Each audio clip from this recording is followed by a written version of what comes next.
प्रिय श्रोता, अब हम भगवद गीता के प्रथम अध्याय के 24वें श्लोक में प्रवेश कर रहे हैं। अब तक अर्जुन ने देखने की इच्छा व्यक्त की थी। वह जानना चाहता था कि कौन लोग इस युद्ध में खड़े हैं और किस उद्देश्य से खड़े हैं। अब इस श्लोक में एक अत्यंत करुण और निर्णायक क्षण आता है। भगवान श्री कृष्ण अर्जुन की बात को केवल सुनते नहीं हैं, बल्कि उसे पूरी श्रद्धा के साथ स्वीकार करते हैं। यह श्लोक हमें यह दिखाता है कि जब भक्त का निवेदन शुद्ध होता है, तब ईश्वर स्वयं उसे पूरा करते हैं। आइए इस पावन श्लोक को शांत मन और खुले हृदय से सुनें। श्लोक 24 अध्याय 1। एव मुक्तो हृषिकेशो अर्जुनेन भारत सेनयोरुभयोर मध्ये स्थापयित्वा रथोत्तमम। अब इसका सरल और स्पष्ट हिंदी अर्थ समझते हैं। भारतवंश के राजन धृतराष्ट्र अर्जुन द्वारा इस प्रकार कहे जाने पर इंद्रियों के स्वामी भगवान श्री कृष्ण ने श्रेष्ठ रथ को दोनों सेनाओं के बीच में खड़ा कर दिया। अब आइए इस श्लोक के भाव और इसके गहरे अर्थ में प्रवेश करें। यह श्लोक बाहरी रूप से पिछले श्लोक जैसा लगता है, पर इसके भीतर एक अत्यंत सूक्ष्म और दिव्य भाव छिपा है। यहां ध्यान दीजिए कि भगवान श्री कृष्ण को फिर ऋषिकेश कहा गया है, अर्थात वे केवल अर्जुन के सारथी नहीं हैं, वे मन, बुद्धि और इंद्रियों के स्वामी हैं। अर्जुन ने केवल एक निवेदन किया था और श्री कृष्ण ने तुरंत उसे स्वीकार कर लिया। यह हमें सिखाता है कि जब मनुष्य सच्चे भाव से सत्य को जानना चाहता है, तो ईश्वर कभी विलंब नहीं करते। श्री कृष्ण रथ को दोनों सेनाओं के बीच ले जाकर रोकते हैं। यह बीच का स्थान अत्यंत महत्वपूर्ण है। यह न पक्षपात का स्थान है, न भय का, न मोह का। यह विवेक का स्थान है। भगवान अर्जुन को उसी स्थान पर खड़ा करते हैं जहां से उसे अपने ही लोग दिखेंगे, जहां से उसका मोह जागेगा और जहां से उसका अंतर्मन टूटेगा, क्योंकि गीता का ज्ञान टूटे हुए मन में ही उतरता है। यह श्लोक हमें यह भी सिखाता है कि ईश्वर हमें कभी आरामदायक भ्रम में नहीं रखते। वे हमें ठीक वहीं ले जाते हैं जहां सत्य सबसे तीखा होता है। आधुनिक जीवन में इस श्लोक की शिक्षा बहुत गहरी है। जब आप कहते हैं मुझे सही दिखाइए, तो जीवन आपको ऐसी परिस्थिति में ले आता है जहां आपको अपने संबंधों, अपने निर्णयों और अपने मूल्यों को आमने सामने देखना पड़ता है। कई बार हमें लगता है कि भगवान हमें कठिन परिस्थिति में क्यों डाल रहे हैं। वास्तव में वही हमें सही दृष्टि दे रहे होते हैं। श्री कृष्ण की महानता यही है। वे अर्जुन को युद्ध से नहीं बचा रहे, वे उसे युद्ध के योग्य बना रहे हैं। और भगवद गीता की महानता यही है कि यह ग्रंथ हमें भागना नहीं सिखाता, यह हमें सच्चाई के बीच खड़ा होना सिखाता है।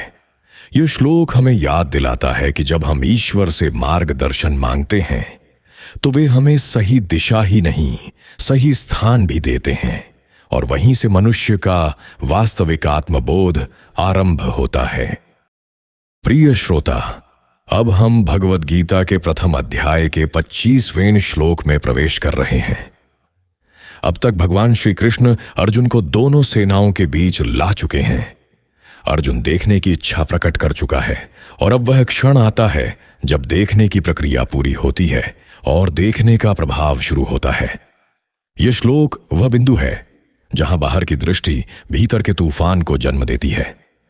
यहां श्री कृष्ण केवल रथ चलाने वाले नहीं रहते, वे अर्जुन के मन को सत्य से टकराने वाले साक्षी बन जाते हैं।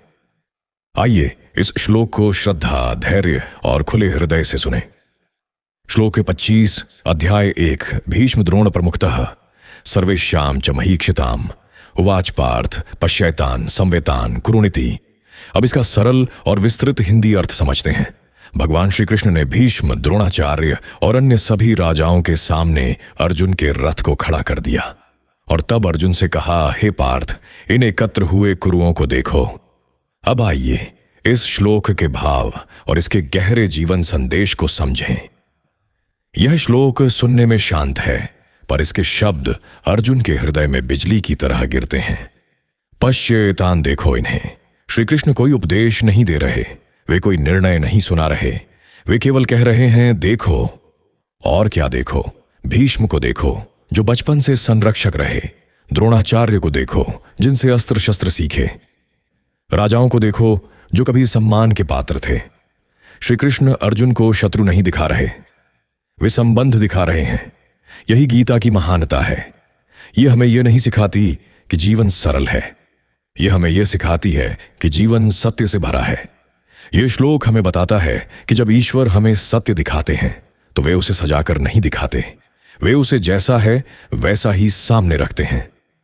भीष्म और द्रोण जैसे महापुरुषों का युद्ध भूमि में खड़ा होना अर्जुन के भीतर गहरा द्वंद्व पैदा करता है, और यही द्वंद्व आगे चलकर गीता के ज्ञान का कारण बनता है। आधुनिक जीवन में यह श्लोक हमें क्या सिखाता है? जब हमें कठिन निर्णय लेने होते हैं तो सामने केवल विकल्प नहीं होते, सामने लोग होते हैं, यादें होती हैं, आरण होते हैं, और तब कोई कृष्ण हमारे भीतर से कहता है, देखो, भागो मत, आंख मत फेरो। यह श्लोक हमें साहस सिखाता है, सत्य को देखने का साहस। श्री कृष्ण की महानता यहां उनके शब्दों की न्यूनता में है। वे जानते हैं कि असली शिक्षा देखने से आती है, कहने से नहीं। और भगवत गीता की महानता यह है कि यह ग्रंथ हमें भावनाओं से दूर नहीं करता, यह हमें भावनाओं के बीच खड़ा करता है और वहीं से विवेक जगाता है। यह श्लोक हमें सिखाता है कि जीवन में कई बार ईश्वर हमें केवल इतना ही कहते हैं, देखो, और जब हम सच में देख लेते हैं तो भीतर का मनुष्य बदलना शुरू कर देता है। यहीं से अर्जुन का पतन नहीं, उसका उत्थान आरंभ होता है। प्रिय श्रोता, गीता के ये श्लोक साधारण शब्द नहीं हैं। ये वही क्षण है जहां आत्मा स्वयं को पहचानती है। इंटरनेट विशाल है, पर गीता का यह प्रवाह निरंतर नहीं मिलता। यदि आपने इस यात्रा को यहीं छोड़ दिया तो संभव है अगला श्लोक आपके जीवन तक कभी पहुंचे ही नहीं। इसलिए इस गीता यात्रा को अपने हृदय से बांधने के लिए चैनल को अभी सब्सक्राइब करें, क्योंकि गीता तभी प्रकट होती है जब साधक तैयार होता है।